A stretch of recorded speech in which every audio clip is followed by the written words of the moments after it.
ಇನ್ನೊಂದ್ ಏನಂದ್ರೆ ಅವ್ರು ಕಾರ್ಕಳದಲ್ಲಿ ಇರುವಾಗ್ಲೂ 2-3 ಅವರಿಂದಾಗಿ 3 ಹೆಣ್ಣು ಮಕ್ಕಳು ರೋಡ್ ಅಲ್ಲಿ ಬಿದ್ದಿದ್ದಾರೆ ಇದನ್ನ ಅವರಿಂದಾಗಿ. ಗಂಭೀರವಾಗಿ ಬಸ್ ವಿಷಯಗಳನ್ನ ನಲ್ಲಿ ಇವ್ರು ಇರುವಾಗ್ಲೂ ಹಾಗೆ. ಡಿಪಾರ್ಟ್ಮೆಂಟ್ ಹೈಯರ್ ಡಿಪಾರ್ಟ್ಮೆಂಟ್ ಅವ್ರು ತಗೊಂಡ್ರೆ ಟೆಕ್ನಿಕಲ್ ಇಶ್ಯೂಸ್ ನ ಹೆಂಗ್ ಹ್ಯಾಂಡಲ್ ಮಾಡ್ಬೇಕು ಅಂತ ನಮ್ಗಳಿಗಿಂತ ನಿಮ್ಗಿಂತ ಚೆನ್ನಾಗಿ ಅವ್ರಿಗೆ ಗೊತ್ತಿರುತ್ತೆ. 3 ಫೋನ್ ಅಲ್ಲ ಅವ್ರ ಹತ್ರ ಹತ್ತಿದ್ರೆ 10 ರಿಕವರಿ ಮಾಡ್ತಾರೆ. ಅವ್ರೇ ನಮ್ ಸಜೆಷನ್ ತಗೊಳದ್ ಬೇಡ. ಬಟ್ ವಿಷಯ ಏನಪ್ಪಾ ಅಂತ ಹೇಳಿದ್ರೆ ಇಷ್ಟೆಲ್ಲ ಗಂಟಾಗಿದೆ ನಿಮ್ಮಲ್ಲಿ ಬಿಡ್ಸಕ್ ಆಗ್ದಲ್ಲಿರೋ ಸಮಸ್ಯೆ ಆಗ್ತಾ ಇದೆ. ಹೆಣ್ಮಕ್ಳು ಹೆಂಗ್ ಸಫರ್ ಮಾಡಿದ್ರು ಇಲ್ಲಿ ತನಕ ಒಬ್ರು ಯಾಕೆ ವಾಯ್ಸ್ ರೈಸ್ ಮಾಡಿಲ್ಲ? ಇಷ್ಟೊಂದ್ ತಲೆ ಬಗ್ಗಿಸ್ಕೊಂಡು ಯಾಕಿದ್ರು? ಮನೆ ಗಂಡು ಮಕ್ಳು ಇದನ್ನ ನೋಡ್ಕೊಂಡು ಸುಮ್ನೆ ಹಾಕಿದ್ರು? ಇದೇ ನನಗೆ ಕಾಡ್ತಾ ಇರೋ ಪ್ರಶ್ನೆ ಅವಾಗಿಂದಲೂ. ಹೆದ್ರಿಕೆ. ಅಲ್ಲಿ ಅವ್ರಿಗೆ ಒಂದು ಸಲ ಸ್ಟೇಷನ್ ಹೋದ್ರೆ FIR ಒಬ್ಬ ಇನ್ಸ್ಪೆಕ್ಟರ್, ಒಂದು ಸ್ಟೇಷನ್ ನ ಇನ್ಸ್ಪೆಕ್ಟರ್ ಹೆದ್ರಕ್ ಅವನೇನು ಹುಲಿಯಾ? FIR ಆಗ್ತಾನೆ ಮ್ಯಾಮ್, FIR ಆಗ್ತಾನೆ. 2 FIR ರೌಡಿ ಶೀಟ್ ತೆಗಿತಾನೆ. 3ನೇ FIR ಆಗುವಾಗ ರೌಡಿ ಶೀಟ್ ಆದ್ಮೇಲೆ ಬ್ಯಾಂಕ್ ಅಕೌಂಟ್ ಸೀಜ್ ಮಾಡ್ತಾನೆ.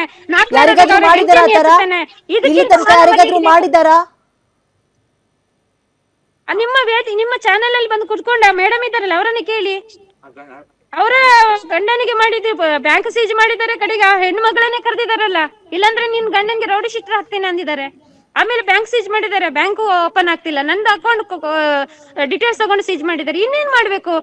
ಕ್ರೈಮ್ ಅಪರಾಧ ಅಂತ ಹೇಳಿ ಯಾವ್ದು ಟೆರರಿಸ್ಟ್ ಗಳಿಗೆ FIR ಹಾಕ್ಬೇಕಂತ ಹೇಳಿ ಕಮಿಷನರ್ ಕೊಟ್ಟಿದ್ದಾರೆ ಲೆಟರ್, ನಾಟ್ ಎ ಗ್ರೇಟ್ ಅಂತ ಹೇಳಿ.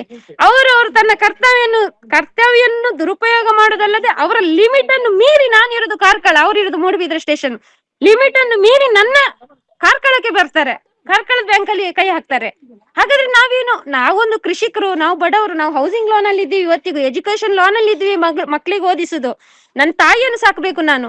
ಇಷ್ಟೆಲ್ಲ ಕಷ್ಟದಲ್ಲಿ ಜೀವನ ತೆಗಿಯುವಾಗ ಇವ್ರ ತರ ನಮ್ಮ ಹತ್ರ ಆಸ್ತಿನಿ ಇಲ್ಲ, ನೀತಿನಿ ಇಲ್ಲ. ನಾವು ಇರೋದು ಕೃಷಿ, ನಮ್ಮನ್ನೇ ಮಾನ ಹರಾಜು ಮಾಡೋದು, ನಾವೇ ಏನದು ನಿಂದ ಒಡ್ಸೋದು. ಅವ್ರ ಬಾಯಲ್ಲಿ ಬರುತ್ತಾ? ಕೊಳಕ್ ಬರುತ್ತಾ? ಅವ್ರ ಬಾಯಲ್ಲಿ ಬರ್ಲಿ ಅಂತ ಒಡ್ಸಿ ಹೇಳೋದು.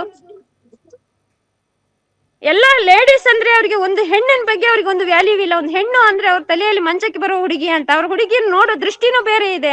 ಅವ್ರು ಎದೆ ಮೇಲೆ ಬಗ್ಗೆ ನೋಡ್ತಾರೆ, ಸೊಂಟದ ಕೆಳಗೆ ನೋಡ್ತಾರೆ. ಅವ್ರ ಎದುರು ನಿಂತ್ಕೊಂಡ್ರೆ ಅವ್ರು ಎಷ್ಟು ಹೆಣ್ಣು ಮಕ್ಕಳನ್ನು ಯೂಸ್ ಮಾಡಿ ಎಷ್ಟು ಹೆಣ್ಣು ಮಕ್ಕಳು ಪಾಪ ಇವತ್ತು ಗಳಿತಿದ್ದಾರೆ. ಆ ಪಾಪದ ಕೊಡ ತುಂಬೇಕಲ್ಲ ಮ್ಯಾಮ್. ಕರ್ಮ ರಿಟರ್ನ್ಸ್ ಅಂತಾರೆ ಅವರಿಗೆ. ಯಾಕಂದ್ರೆ ಅವ್ರು ಮಾಡಿ ತಪ್ಪು 1-2 ಅವರು ಎಣಿಸ್ಕೊಂಡಿದ್ದಾರೆ. ನಾನು ಪೊಲೀಸ್ ಹೇಳ್ತಾರೆ, ನನ್ಗೆ ಕೃಪಾ ಕಟಾಕ್ಷ ಮೋದಿ, ಮಿಥುನ್ ರೈ, ಕಾಂಗ್ರೆಸ್ ಗೌರ್ಮೆಂಟ್ ಇರೋ ತನಕ ನನ್ಗೆ ಏನಾಗಲ್ಲ. ಹಾಗಂತ ಬಿಜೆಪಿ ಗೌರ್ಮೆಂಟ್ ಇರುವಾಗ್ಲೂ ಅವ್ರಿಗೆ ಯಾರು ಎದುರು ಬಿದ್ದಿಲ್ಲ. ಅದಕ್ಕಿಂತ ಮುಂಚೆ ಬಿಜೆಪಿ ಇತ್ತು, ಎದುರು ಬಿದ್ದಿಲ್ಲ. ಆಗ ಸ್ವಲ್ಪ ಸೈಲೆಂಟ್ ಇದ್ರು. ಎಲ್ಲ ನಮ್ಮ ಕೇಸಿಗೆ ಆಗುವಾಗ ಬಿಜೆಪಿ ಅವರು ಬಂದ್ರು ಕಾಂಪ್ರಮೈಸ್ಗೆ. ನಾವೇನು ಬಿಜೆಪಿ ಬಾವುಟ ಇಟ್ಕೊಂಡು ಮನೇಲಿ ಕುತ್ಕೊಂಡಿಲ್ಲ, ಕಾಂಗ್ರೆಸ್ ಬಾವುಟನ ಇಟ್ಕೊಂಡಿಲ್ಲ. ನಮ್ಗೆ ಬಿಜೆಪಿ ಅವರು ಬಂದ್ರು ಕಾಂಪ್ರಮೈಸ್ ಮಾಡಿ ಅಂತ. ಆವಾಗ್ಲೇ ಹೇಳಿದೀನಿ, ನಿಮ್ಮ ಹೆಂಡತಿ ಮಕ್ಳಿಗೆ ಈ ತರ ಆದ್ರೆ ನೀವು ಸುಮ್ನೆ ಇರ್ತೀರಾ ಅಂತ. ವಾಪಸ್ ಹೋದ್ರು. ಎಲ್ಲಿ ತನಕ ಅಂದ್ರೆ ಮೂಡುಬಿದ್ರೆಯಲ್ಲಿರುವ ಒಬ್ಬ ಮಹಾಸ್ವಾಮೀಜಿ ನಮ್ಗೆ ಕಾಂಪ್ರಮೈಸ್ ಕೇಳಿದ್ರು. ಬಂದ ಆ ಸ್ಟೇಷನ್ಗೆ ಬಂದಂತಹ 3 ವರ್ಷದ ಅವಧಿಯಲ್ಲಿ 100ಕ್ಕಿಂತಲೂ ಹೆಚ್ಚು ಜನ ಹೆಣ್ಮಕ್ಳನ್ನ ಬಳಸ್ಕೊಂಡಿದ್ದಾರೆ ಅಂತ ನಿಮ್ಮ ಆರೋಪ? ಖಂಡಿತ ಬಳಸ್ಕೊಂಡಿದ್ದಾರೆ. ಎಲ್ಲಿ ಮನೆ ಖಂಡಿತ. ಯಾಕಂದ್ರೆ ಎಲ್ಲಿ ಒಂದು ಹೆಣ್ಣು ಮಗಳು ಸ್ಟೇಷನ್ಗೆ ಹೋಯ್ತಾ, ಹೆಣ್ಣು ಮಗಳದು ಫ್ಯಾಮಿಲಿ ಖತಮ್ ಅಲ್ಲಿ.